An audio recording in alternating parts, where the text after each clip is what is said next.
Alors, on va faire donc les Nishmatam.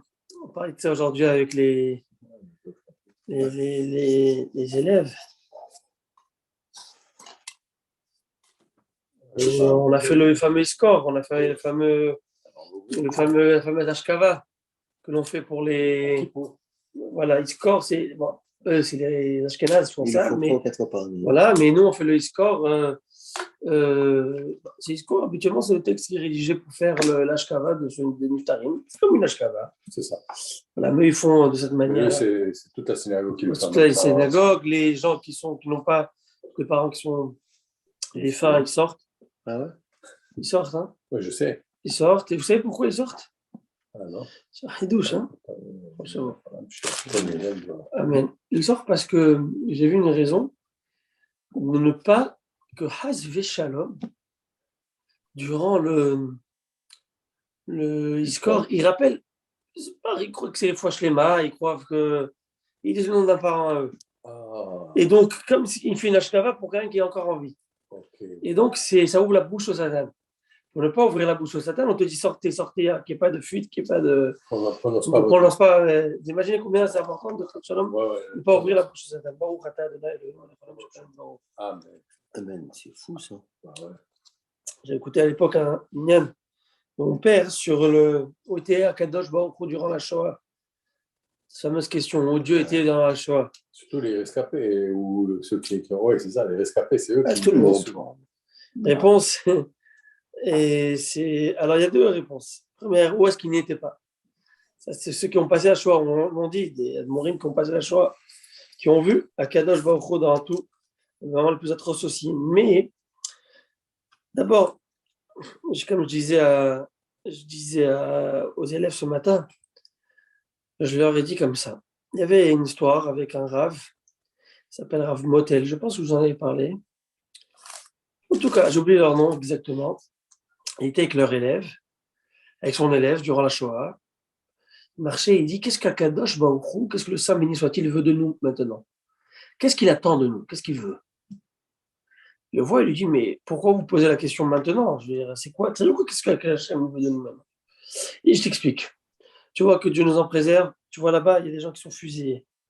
Là-bas, il y a des gens qui sont roués de coups. Là-bas, il y a des morts par terre. Là-bas, il y a le chaos. C'est ce qui règne aujourd'hui. Le chaos règne. La norme, c'est que le juif ne vit pas, il se fait tuer. Si nous sommes encore en vie, nous sommes plus. Ça veut dire qu'Akadosh Baruch Hu décide de me laisser en vie. Donc, qu'est-ce qu'il veut de moi maintenant? Qu'est-ce qu'il attend de moi?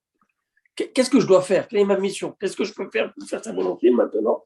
Et donc, je me pose la question, qu'est-ce qu'Akadosh va attendre de moi? Faire quoi?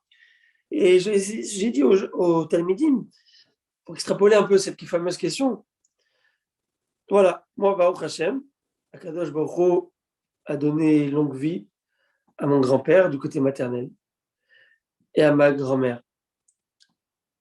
Ils étaient à la Shoah. Mais ils étaient où? Ils étaient où? Alors, je vais... Non, mais je veux dire, ils étaient en Pologne, en Allemagne, en France. Ah, ils étaient en France, ok, ouais. Ils étaient en France, à Paris. Are you ready? Est-ce que vous êtes prêts? Voilà ma grand-mère. Waouh. Oh non. Waouh. Oh là là. Wow. C'est vraiment une... Ça, je vous montre un peu, ça, c'est les photos à la... Attendez, je ne sais pas si je les passe. Ça, lui, sa sœur, sa mère. Oh là là. Ça, c'est après la Shoah. Ça, c'était les parents, vous savez, la bourgeoisie, style... oui. C'est le grand-père.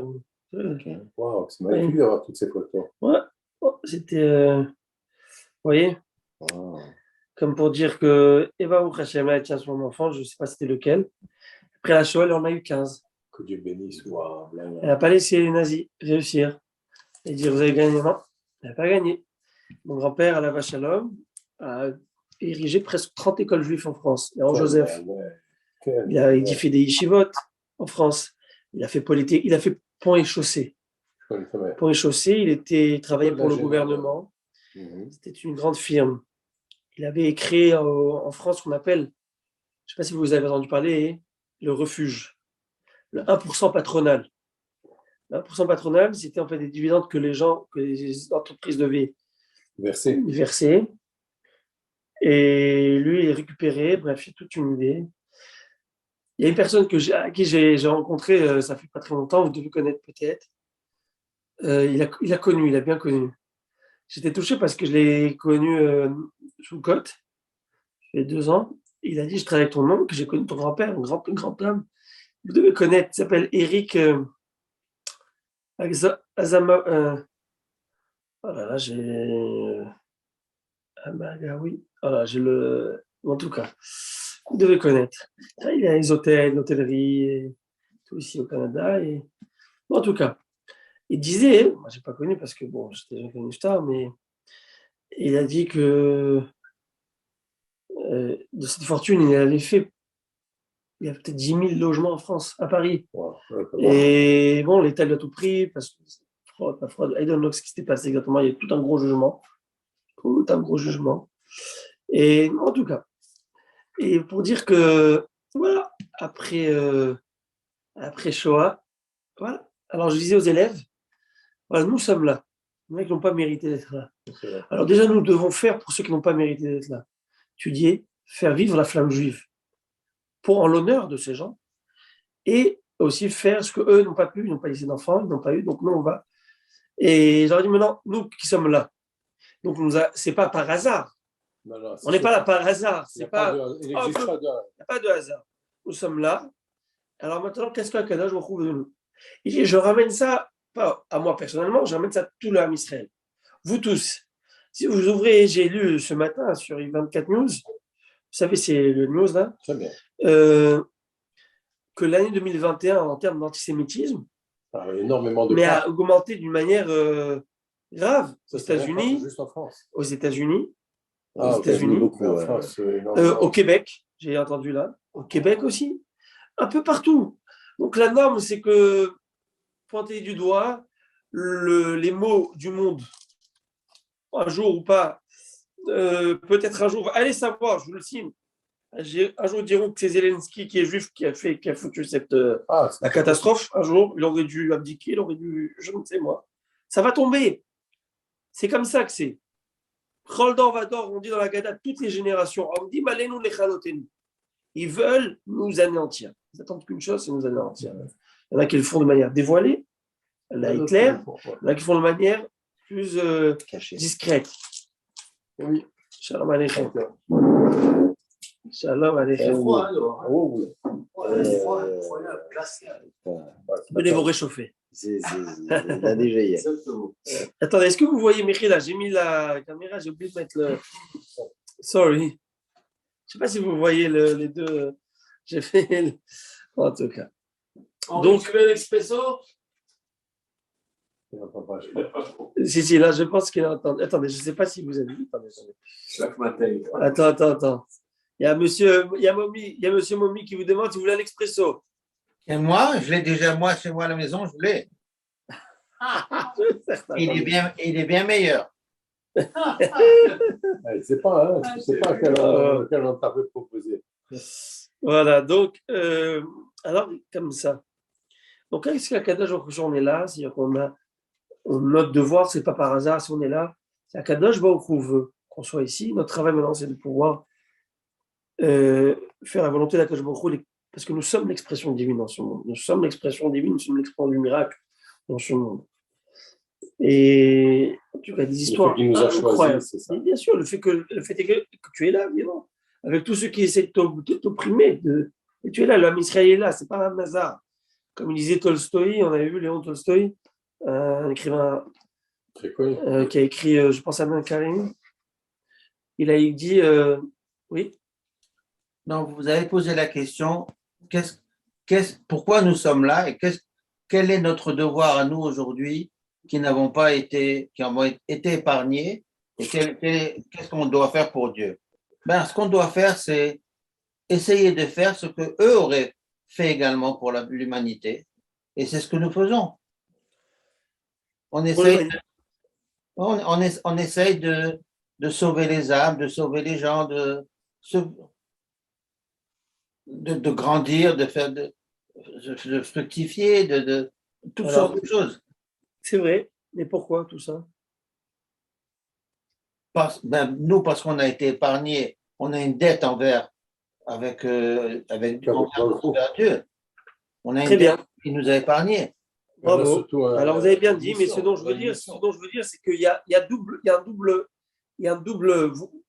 travail. Il y a un travail de la relation horizontale, l'humanité, l'homme, et d'Akadosh Baruch Hu. Et l'un va avec l'autre.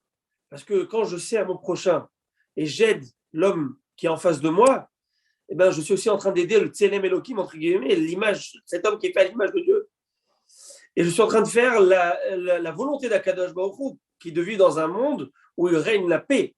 Pourquoi et c'est pour ça que même chez les Goïms, il y a une mitzvah, chez les Goïms, dans les 7 lois noachites, déjà de ne pas commettre le crime, de ne pas voler, et de surtout mettre aussi des tribunaux qui vont juger, qui vont ériger un côté sociétal. Par contre, voilà, mais pour créer, ben, on ne peut pas vivre. S'il n'y a pas de police, s'il n'y a pas de système juridique, c'est l'anarchie, c'est la jungle, chacun fait ce qu'il veut. Donc, il y a plus de... Très bien. Mais il y a la paix pour la paix. D'accord, respecter l'autre, pas parce que je crains des représailles, à ne pas confondre. Parce qu'aujourd'hui, il y a des endroits où c'est la loi du plus fort. Vous allez là-bas dans des gangs où je ne sais, s'ils n'ont pas peur de représailles, plus de respect pour l'autre. Donc le respect, ça doit être un respect intrinsèque. Mais je respecte l'autre parce que l'autre, c'est pas simplement ici un semblable à moi. C'est pas suffisant. C'est parce que c'est Akadosh Baruch Hu qui l'a mis sur terre et je me dois de respecter cette personne qui est ici l'expression de Dieu sur terre.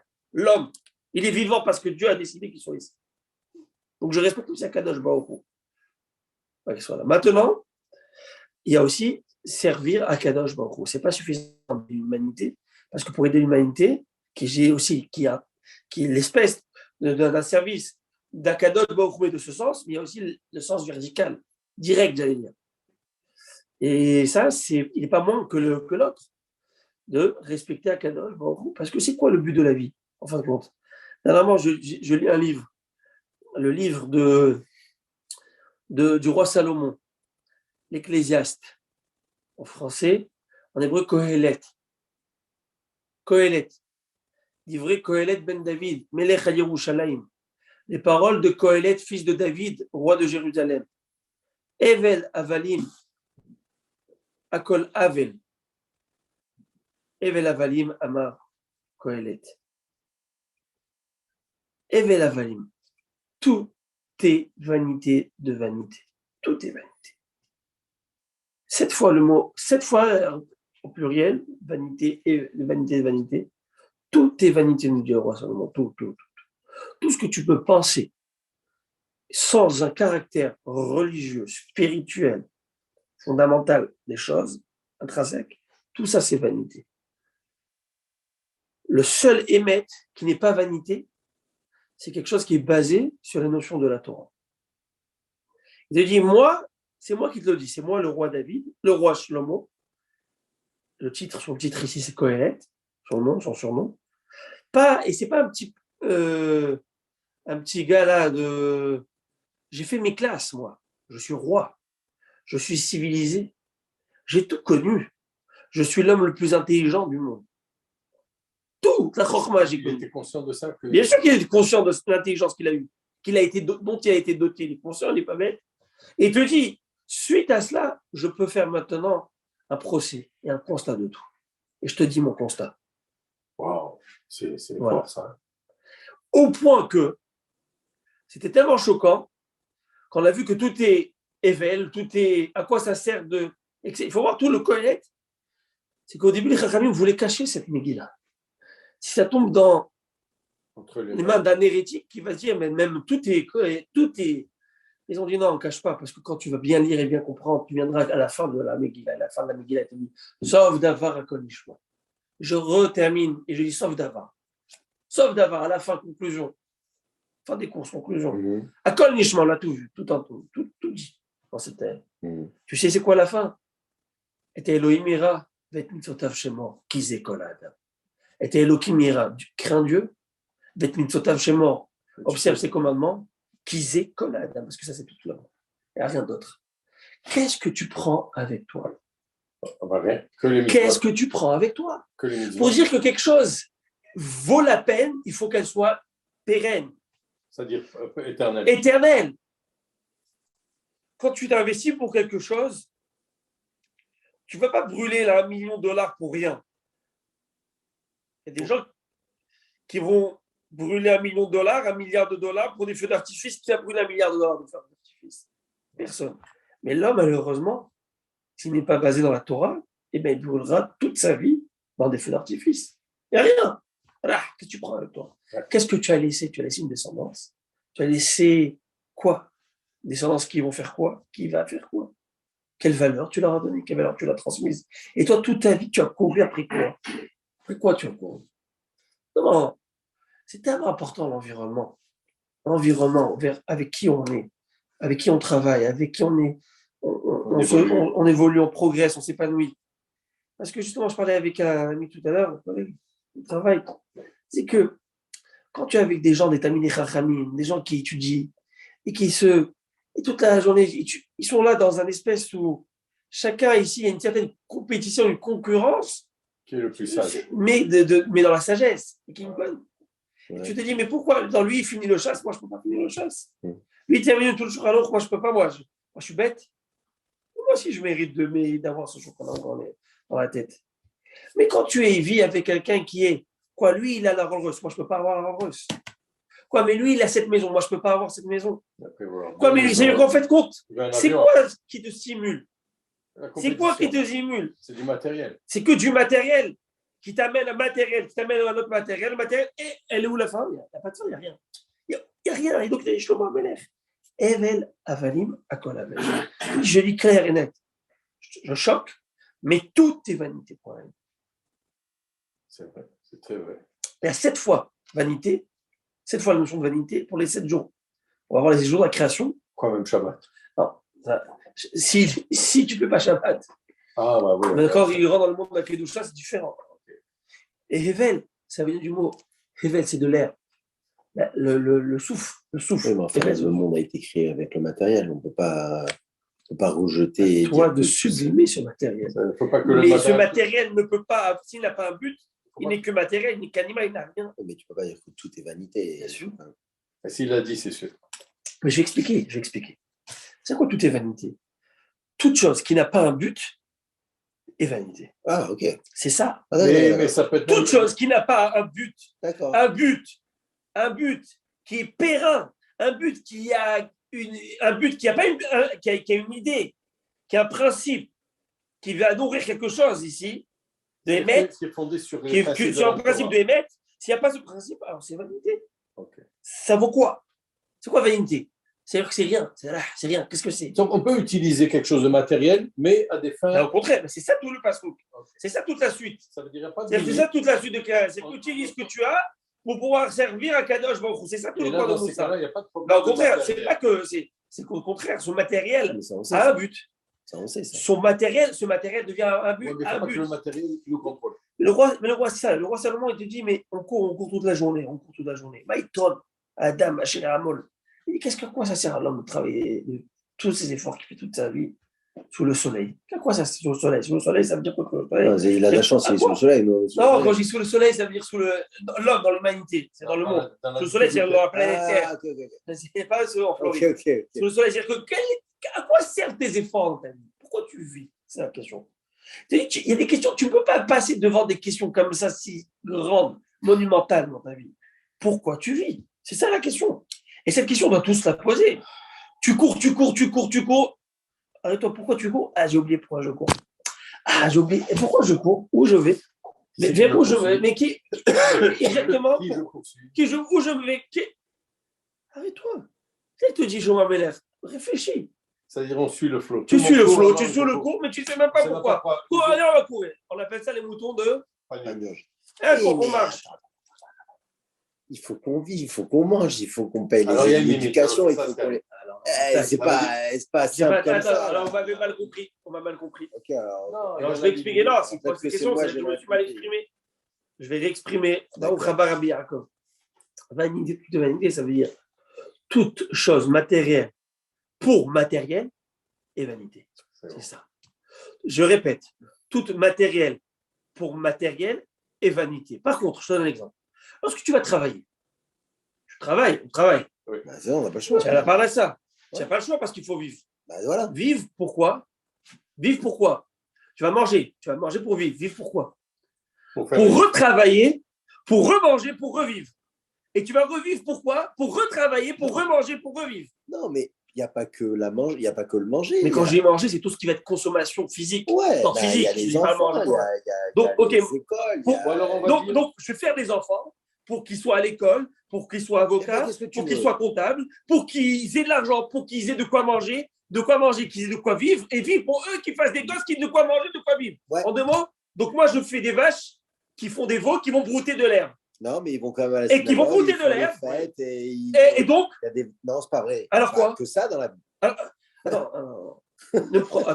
Alors quoi? Alors qu'est-ce qu'ils vont faire? Vas-y, explique. Qu'est-ce qu'ils vont faire? Pourquoi on paye ces écoles juives et on fait Shabbat, on fait les fêtes? Mais c'est là que j'arrive. Donc ça veut dire que ta vie, si j'enlève tout le côté thoraïque, tout le côté valeur, c'est ça que je suis en train de te dire. Enlève tout Torah, c'est ça que je suis en train de dire. Enlève tout valeur, toute valeur fondamentale de la. Enlève tout.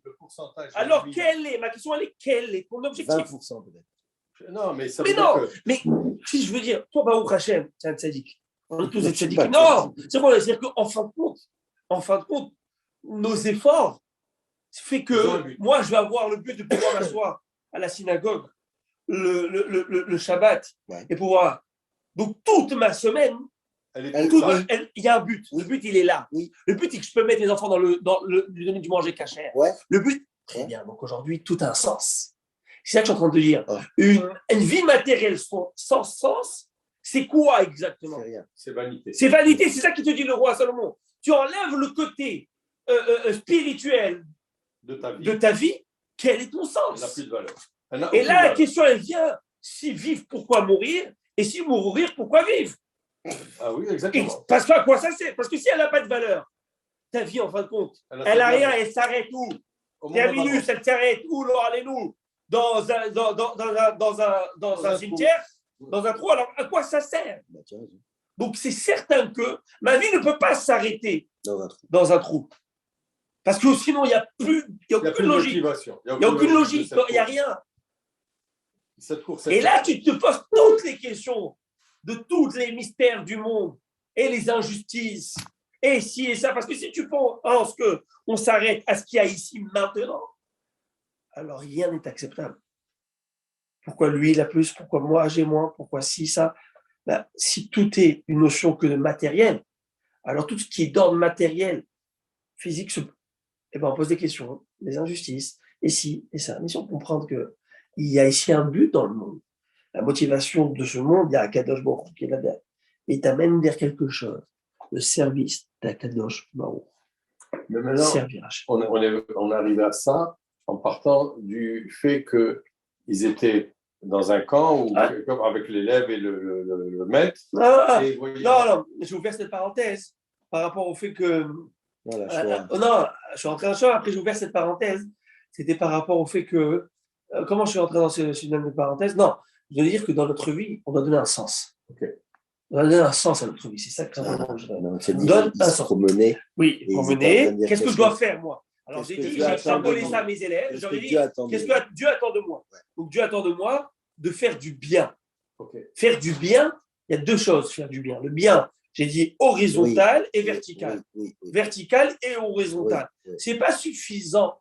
Ça ne suffit pas simplement que d'être bon avec celui qui est en face de moi. Parce que ce n'est pas suffisant. Parce que je vais expliquer pourquoi c'est pas suffisant. Parce qu'il viendra un moment où celui qui est devant moi ne me plaît pas. Celui que devant moi ne sert pas à mes intérêts perso ou dérange dans mon fonctionnement de vie. Et donc là, tout d'un coup, je vais trouver une situation atténuante ou un prétexte pour dire oui, il ne mérite pas ce bien que je lui fais. Par contre, avec Hachem, c'est à Kadosh, ça ne marche pas comme ça. C'est moi qui te dis qui tu dois et qui tu ne dois pas, et je t'explique. Parce que c'est immuable, parce que ça provient du monde spirituel, non pas du monde physique qui est amené à être changé de génération en génération, de société en société, et de de siècle en siècle, etc. Maintenant, je reviens au Inyan. Et ça, c'est très chaud de comprendre qu'une vie sans valeur ne mérite pas d'être vécue. Elle n'a pas de fond, clair et net, il faut comprendre. Il n'y a rien. C'est-à-dire que si aujourd'hui, tu ne peux pas me répondre à cette question de me dire, je dis, pourquoi tu vis? Tu me dis pour avoir des gosses. Les gosses, les élever. Et les élever, pourquoi après? Pour un moment de plaisir que tu as eu avec tes enfants, de vivre dans une vie de famille. Super. Et pour ceux qui n'ont pas de gosses, alors il n'y a plus de vie. Alors, il faut qu'ils se trouvent un autre plaisir. Et pour ceux qui n'ont pas de... Et celui qui ont... Je ne sais, moi. Donc, c'est-à-dire que ta vie, elle ne peut pas s'arrêter à un plaisir physique. Elle ne peut pas s'arrêter à un plaisir physique, c'est impossible. Ben non. Donc, c'est sûr qu'il y a une volonté spirituelle que tu dois répondre à cette volonté spirituelle, la Kadosh Baruch Hu. Et c'est ça tout notre travail de notre vie. Et ça, mais sauf que, et je parlais avec un collègue, justement, qu'on est pris dans cette course effrénée. C'est un plaisir d'un truc. Pour être quoi? Je parle pour moi en premier. Un jour, dans nos vieux jours, on va être bien, on va être à l'aise, on va être prendre. C'est comme ce fameux Mexicain.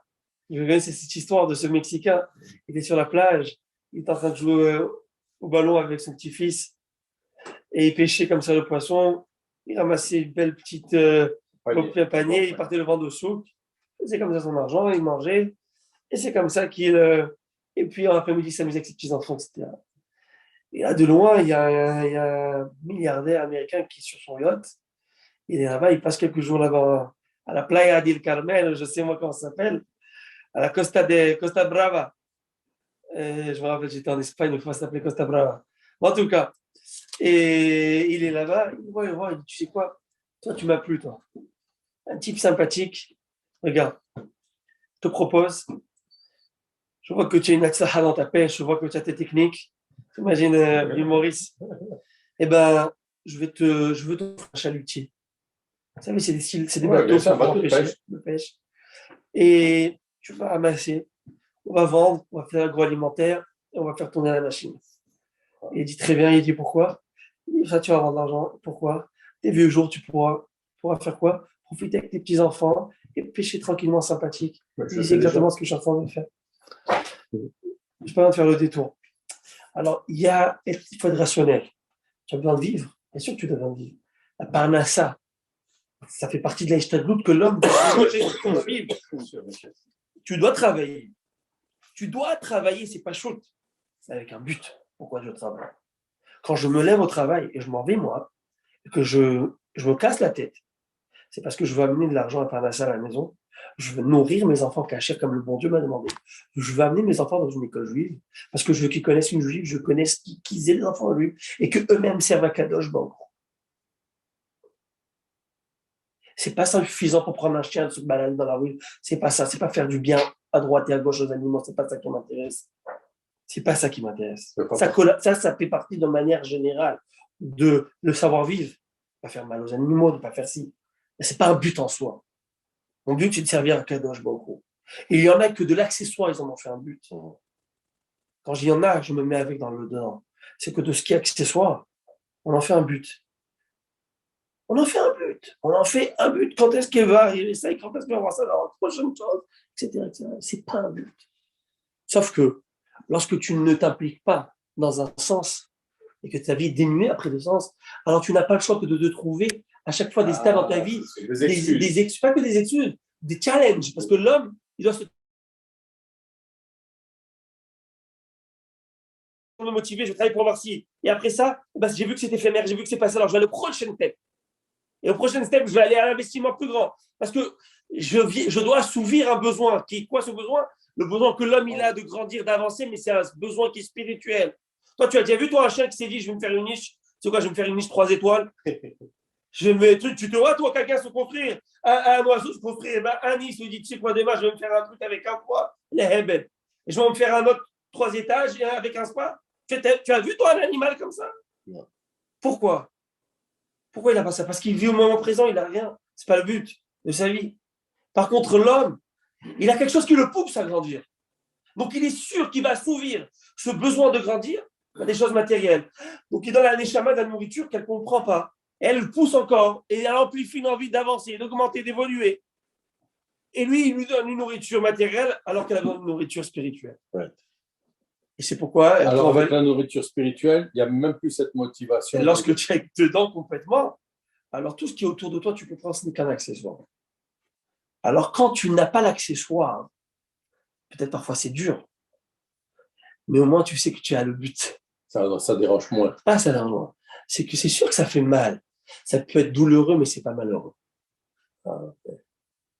Mais quelqu'un qui ne vit que dans le monde matériel, alors pour lui, c'est malheureux. C'est malheureux.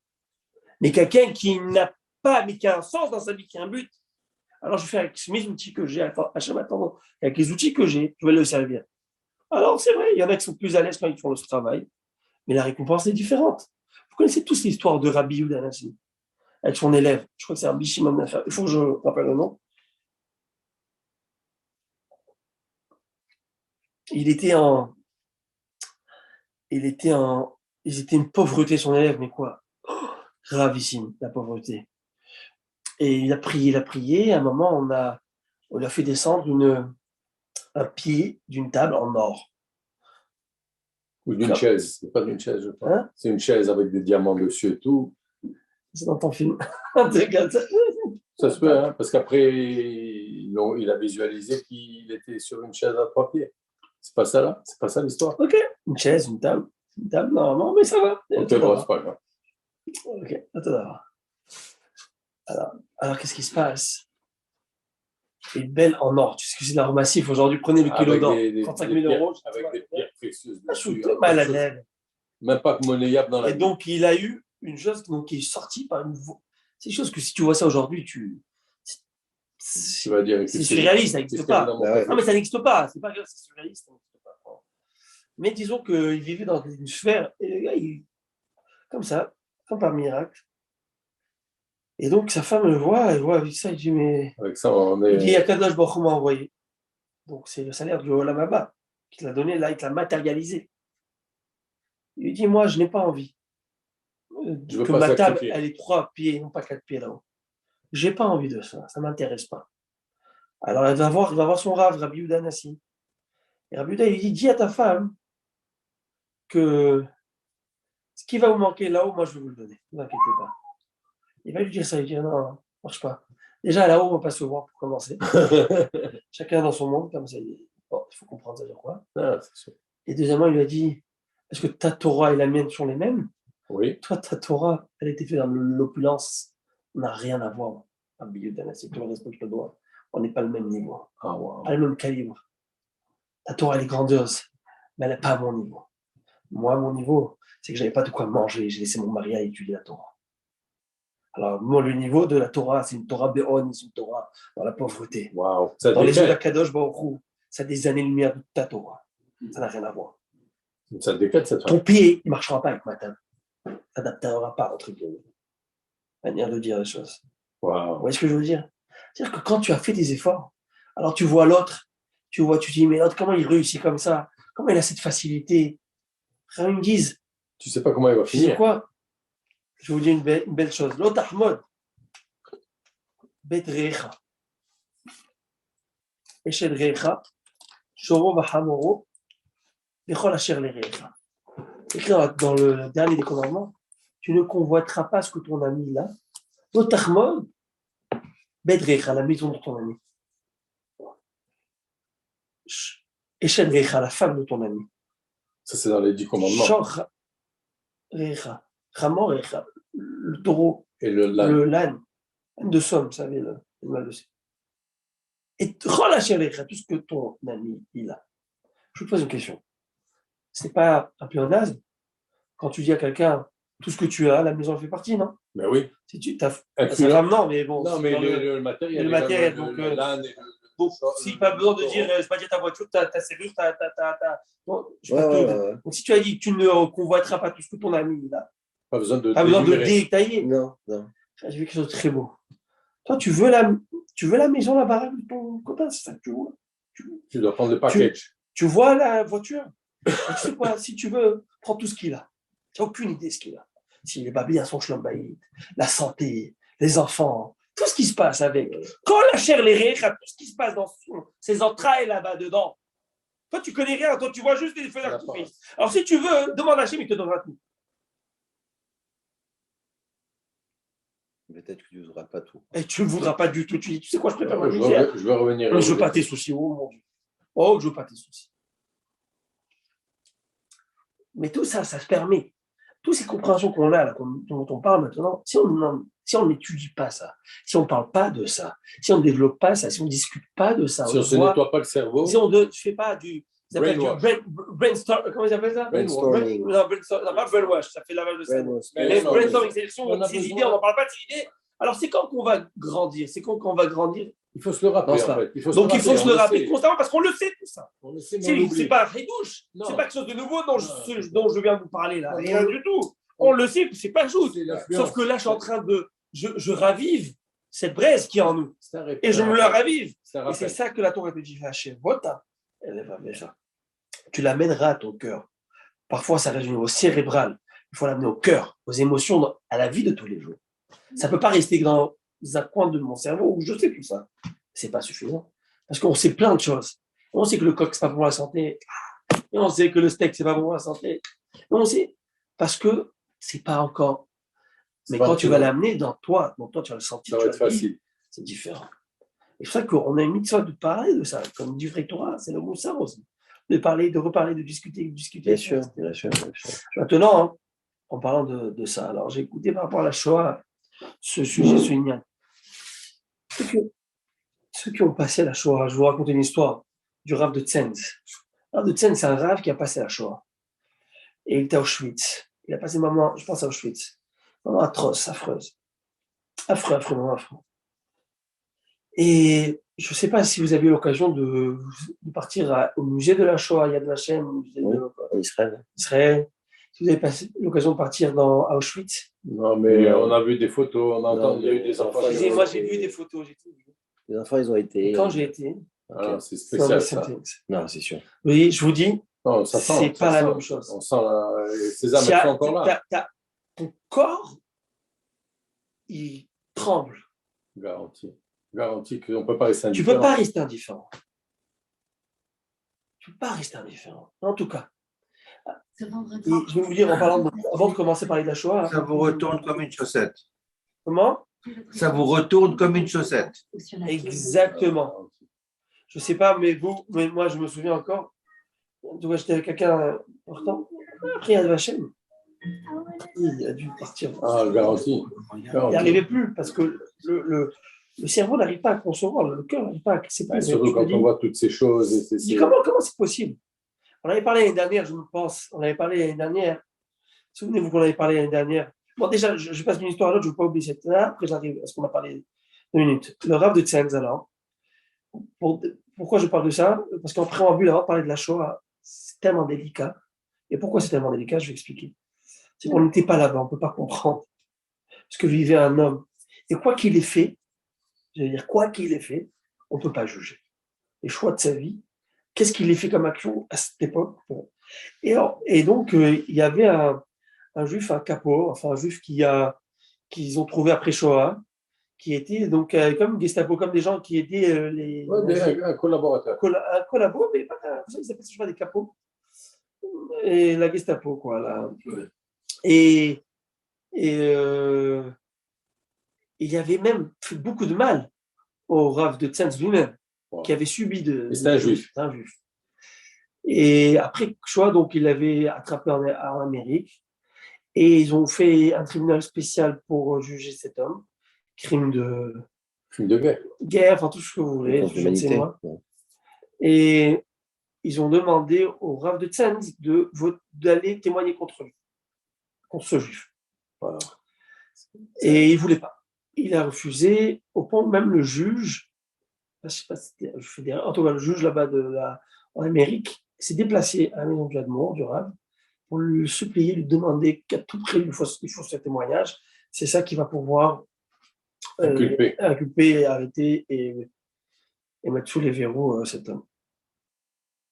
Et il va dire non, je ne peux pas. Et il dit pourquoi? Et parce que vous n'étiez pas là-bas. Moi, j'étais là-bas. On ne peut pas juger, vous ne pouvez pas juger un homme pour ses décisions qu'il a prises quand il était là-bas. quand il était là-bas, ces décisions ne sont pas des décisions. L'homme a l'instinct, presque j'allais dire, bestial de vivre. Il veut vivre. Il ne veut pas mourir. Il fera presque tout.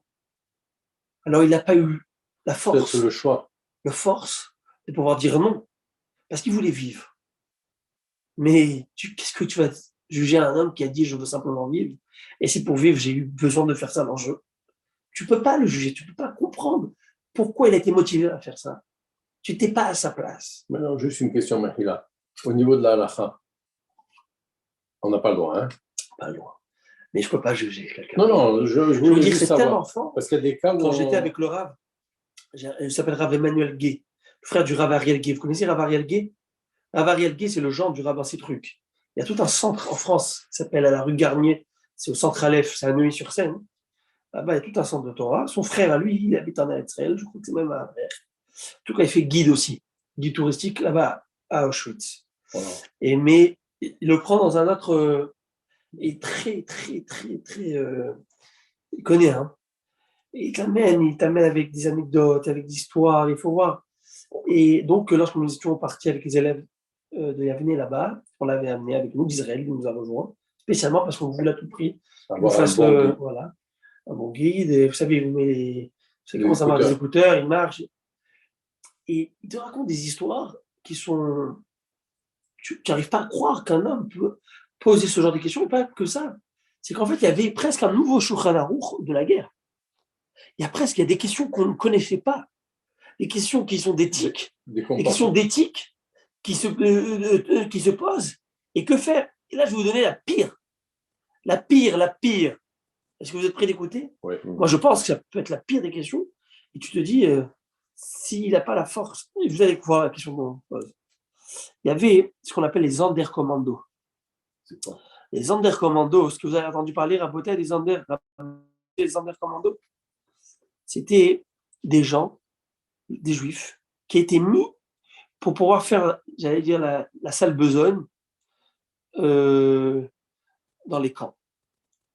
S'occuper d'amener vers les fours, d'amener vers les. Ouais, c'est comme et on leur donnait, mais c'est pas des collaborateurs. C'est-à-dire, on leur donnait pas le choix. Ils faisaient simplement, j'allais dire, le travail de.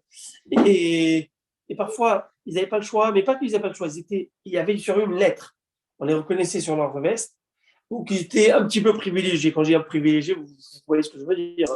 C'est quelques mois de vie supplémentaires après de te mettre toi au fond. Dès que tu n'as plus la force. Et hop, et quand je dis à toi, à cette personne. Et il y avait les Rishaïm, Marchemam. C'est que dès qu'il y avait des dates importantes juives, ils faisaient tout pour pouvoir réprimer toute simcha qu'il aurait pu avoir aux joies. Et donc à ce moment-là, ils faisaient des choses horribles. Pessah, Sukkot. Ils connaissaient le calendrier juif. Ils faisaient exprès de faire des moments blitz comme ça, très forts pour pouvoir déprimer. Non, pas eux, les nazis. Ah, ils marchent. Les nazis. Mais bien sûr. Et donc, à un moment, Simchat Torah, ils ont décidé de prendre 1000 enfants juifs et les mettre au camp. 1000 enfants. Et il fallait aller les chercher, il fallait aller faire ça. Et ils ont dit aux enfants, guys, aujourd'hui c'est Simchat Torah et on va danser pour la Torah. On ne va pas se laisser, parce que eux, ce qu'ils essaient d'éteindre, c'est la flamme juive. Cette flamme juive va toujours exister. Peut-être nos corps ne vont pas exister, mais notre flamme va toujours exister. Israël ne va jamais s'éteindre. Je vous parle là, il a chaud de peau. C'est sûr. Ils auraient pu, eux, avec la d'accord, mais ils étaient en train de voir les Juifs partir. Ils devenaient fous. Il y avait même plus. Comment ils avaient espoir que le peuple juif n'allait pas s'éteindre? Il y avait Moula. C'est pas. Il y en a qui sont tombés, il y en a qui sont fous. Il y a de quoi. Il y a de quoi. Tu vois un film comme ça, des fois, tu deviens fou pendant des jours. Je ne suis pas capable. Aujourd'hui, il y en a, moi, j'arrive plus. À l'époque, j'arrive plus. C'est un sultanat. C'est un sultanat bémet. Il faut Dieu les mettre. Et là, il va voir le Rav qui était à Auschwitz. Il dit comme ça: j'ai mon fils qui a été mis. Moi, je suis en Bercommando et je peux enlever mon fils parce que peut-être les Américains vont venir, parce qu'on a écho, et mettre un autre enfant à la place. Mon fils a déjà été pris, mais moi, comme je suis là-bas, je peux rentrer, le sortir, mettre quelqu'un d'autre. Est-ce que je peux le faire? Est-ce que vous entendez la question là? Très bien. Est-ce que vous prenez conscience du poids de la question?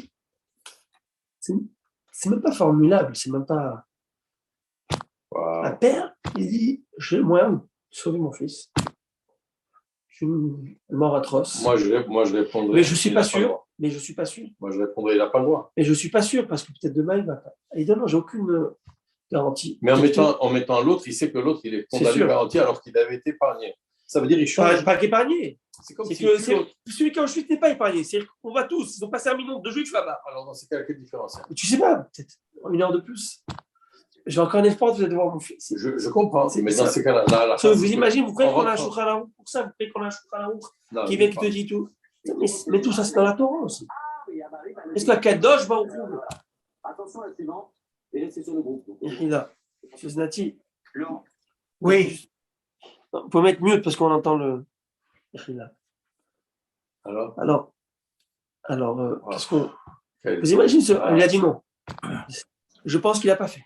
Il y a eu un film, Le fils de Saül. Vous ne l'avez pas vu? Il parle de Alexander comme C'est ça. Ouais, exactement, bravo. Waouh, c'est fort. Hein. C'est pas fort, c'est terrifiant. C'est lourd, c'est dur. C'est lourd, mais écoutez ça. Et quand tu vois ça, tu te dis, je crois que j'arrive à ça. C'est que la Torah te guide partout. Même dans un même dans les tranchées de la mort. L'Oïrara, je n'aurais pas peur parce que tu es avec moi. Maintenant, je reviens à Sunyan. Je voulais faire la Gemara, mais vous savez, on a Moussar et c'est magnifique ça. Alors, je vais terminer quand même Sunyan, la Shoah. C'est pour ça que j'ai dit, avant de parler de la Shoah, je mets des gants parce que je ne veux pas dire des bêtises ou quelque chose qui peut toucher ou qui peut. C'est tellement sensible. Mais quand même comprendre un petit peu que cette fameuse question à Kadosh Baruch Hu, qu'est-ce que tu as fait? Est-ce que c'est une question qui peut se poser? Et pourquoi? Comment il va nous expliquer? Est-ce qu'on peut rentrer dans les calculs de la chaîne? C'est là la réponse en 2 mots, mais il faut développer ça. Akadosh Baruch Hu, qui est l'infiniment grand et qui est l'infini tout court. C'est-à-dire que lui, chez lui, ça n'a pas le même optique que nous. Akadosh Baruch Hu, c'est un épisode. Ce qu'on a vu, c'est qu'on on voit qu'un épisode, qu'un peu. Tu prends un morceau du peu, ça ne veut rien dire, mais quand tu vois la grande image, tout veut dire. Tout veut dire. Lui, il a une raison. Lui, il voit tout le film. Lui, il a le film. Lui, parce que lui, il vit dans le passé, dans le futur, qui est le présent.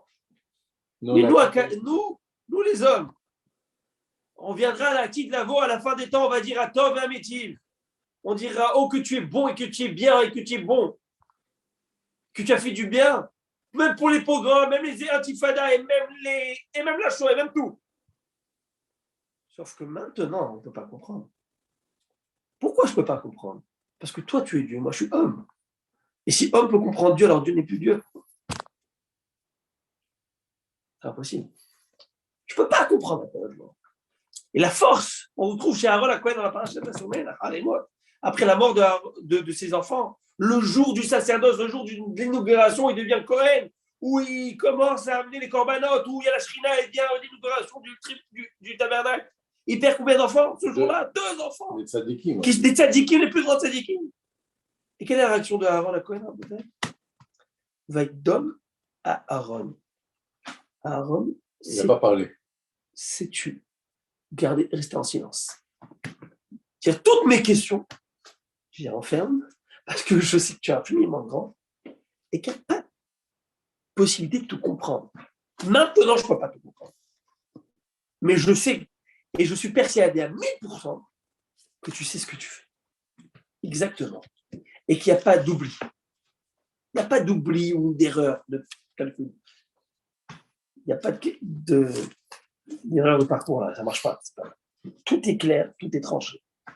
C'est comme si tu vois par la petite serrure et tu vois une main qui écrit.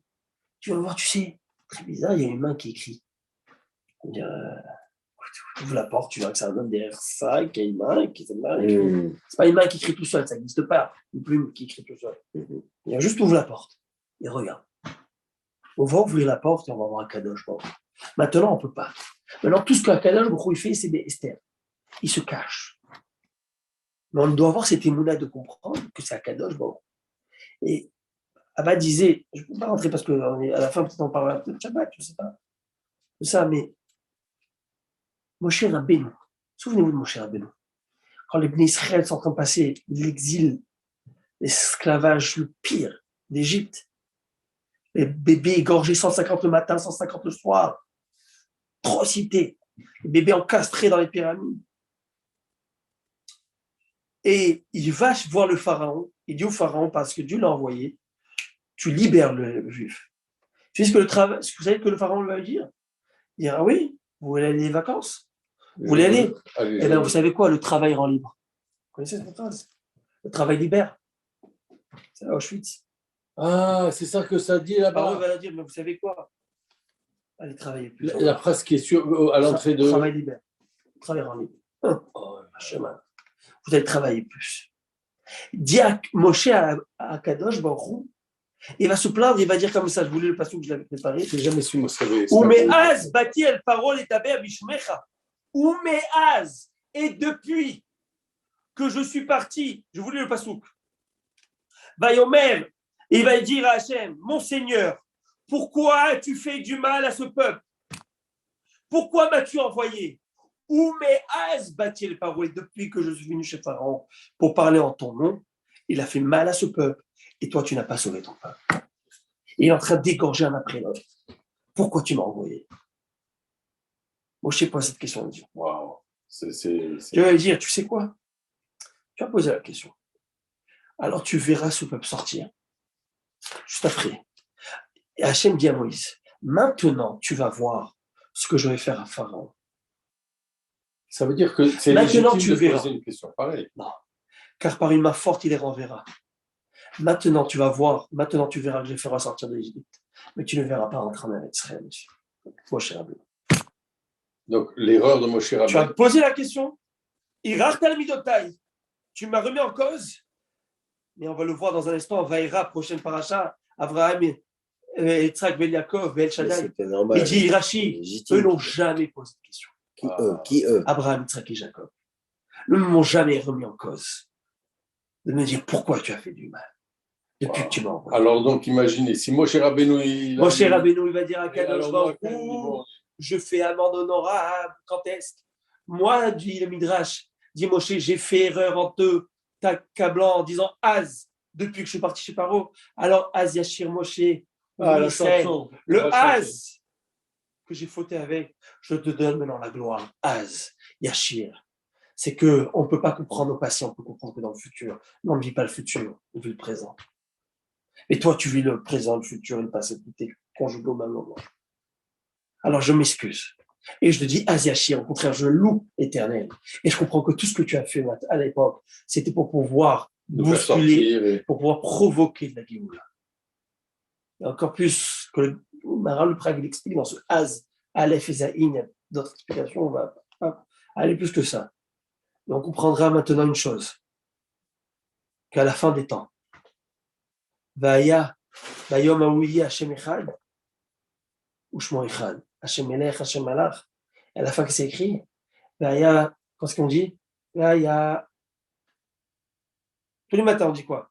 Hashem Melech, Hashem Malach, Hashem Imloch. Après, Vaya Hashem Melech, Vayom Aou, Hashem sera roi du monde. Vayom Aou, ce jour-là, à la fin des temps, il y a Hashem Echad, ou Shmo Echad. Le nom de Dieu sera un.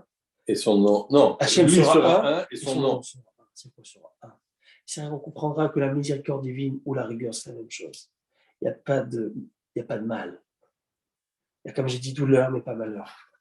Et ça, on comprendra à la fin du temps. Bayom, ce jour-là, il y a Hachem Echad, le nom d'Hachem qui est miséricorde divine. Hachem Elokeinu, Hachem Echad. Hachem, le Kevav qui est la miséricorde divine, Elokim qui est la rigueur, deviendra Echad, c'est le même, c'est unique, c'est un. Il n'y a pas de méchance, c'est impossible. Non, c'est sûr. Il n'y a que gentillesse, il n'y a que douceur. On comprendra ça que plus tard. Dans les moments de l'accouchement, les moments de l'accouchement, lorsqu'elle crie, ça fait mal. Mais lorsqu'elle a le bébé dans les bras, elle a tout oublié déjà. Elle a tout oublié, ça valait tout pour avoir ce bébé. Les tremper dans les bras et l'embrasser. On va vers Rabotai, qu'on puisse très rapidement connaître. C'est maintenant la libération. Tout va être dévoilé, on Amen. comprendra tout. On n'aura plus de questions. Amen. Voilà, mon Rabbi Rabotai, je vous embrasse très fort. On fait le Homer. Et je vous dis, Kol Touv, et on fait le Homer Bechamot. On est dans le temps, on fait le Homer. Alors, on y va. Alors, je vous partage le Homer pour ceux qui veulent bien voir.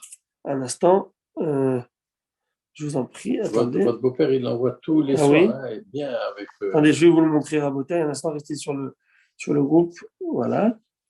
On va le mettre avec comme ça. Attendez. Permettez.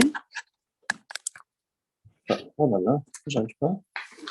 C'était peut-être. Ouais, il était fort, non? Ok. Alors, Rabotai, on y va. Alors, on y va. Est-ce que vous voyez ce que j'ai mis à l'écran? Je ne sais pas si vous le voyez, mais on le fait ensemble. Baruch Ata Adonai Baruch Shemo. Eloheinu melech haolam asher kideshanu b'mitzvot v'tzivanu al sefirat haomer hayom shelosh asar yom la'omer shem shavua echad v'shisha yamim לחמן ויחזיר עבודת בית המקדש במקומה במהרה בימינו. אמן. ברוך אתה אדוני אלוהינו מלך העולם אשר קידשנו במצוותיו וציוונו על ספירת העומר היום 13 יום לעומר שהם שבוע אחד ושישה ימים. הרחמן הוא יחזיר עבודת בית המקדש במקומה במהרה בימינו. Amen. Amen. Chazak ou Baruch. Je vous dis Shabbat Shalom et un Shabbat si Dieu veut. Kol Touv. Bonne soirée. Hein? Zach Baruch. Thank you.